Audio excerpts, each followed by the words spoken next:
নমস্কাৰ, অন্য এটি নতুন ভিডিঅ'লৈ আপোনালোকক স্বাগতম জনাইছোঁ। মই আজি আমাৰ ভেন্দি খেতিৰ বিষয়ে জনাম বুলি এটি ভিডিঅ' প্ৰস্তুত কৰিছোঁ। গতিকে আমাৰ ভেন্দি খেতিৰ বিষয়ে জানিবলৈ ভিডিঅ'টো শেষলৈকে চাই থাকিব। আৰু যদি আমাৰ চেনেলত নতুনকৈ আহিছে তেনেহ'লে চেনেলটো ছাবস্ক্ৰাইব কৰি লাইক এটা কৰিবলৈ নাপাহৰিব। গতিকে আহক আমি আমাৰ ভিডিঅ'টো আৰম্ভ কৰোঁ। চাওক, আমি ভেন্দি লগোৱাৰ কাৰণে কিদৰে প্ৰথমে বেডবোৰ বনাই লৈছোঁ আৰু বেডবোৰ এইদৰে আমি সমান কৰি লৈছোঁ।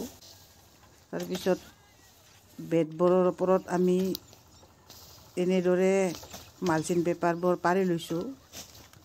চাওক, এনেদৰে ধুনীয়াকৈ দুয়ো ছাইডৰ মাটি আমি চপাই লৈছোঁ, যাতে বতাহ আহিলেও মালচিং পেপাৰখন উৰি যাব নোৱাৰে। আৰু সহজ পদ্ধতিৰে ঘৰতে বনোৱা সঁজুলিৰে আমি এনেদৰে মালচিং পেপাৰবোৰ ফুটাই লৈছোঁ। চাওক, প্ৰতিটো বেডত আমি শাৰী শাৰীকৈ 3 লাইন ভেন্দি বীজ দিয়াৰ কাৰণে ফুটা কৰি লৈছোঁ। এনেদৰে ধুনীয়াকৈ ফুটাইছোঁ আমি। চাওক,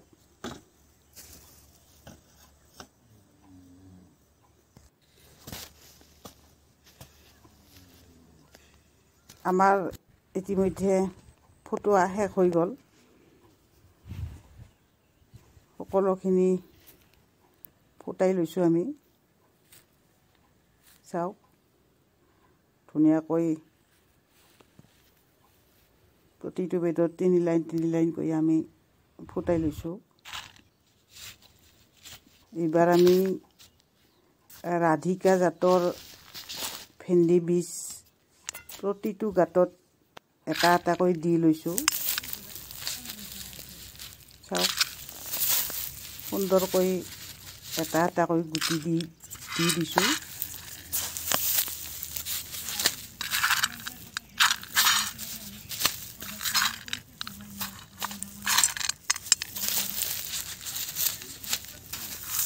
চাওক,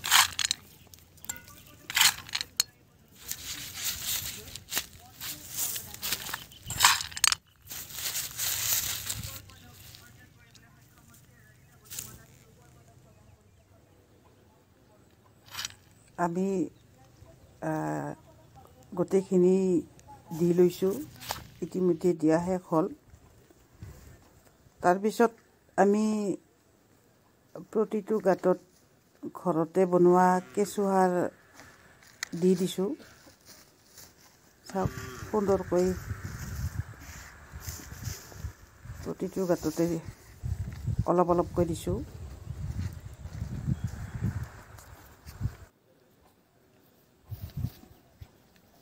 চাওক,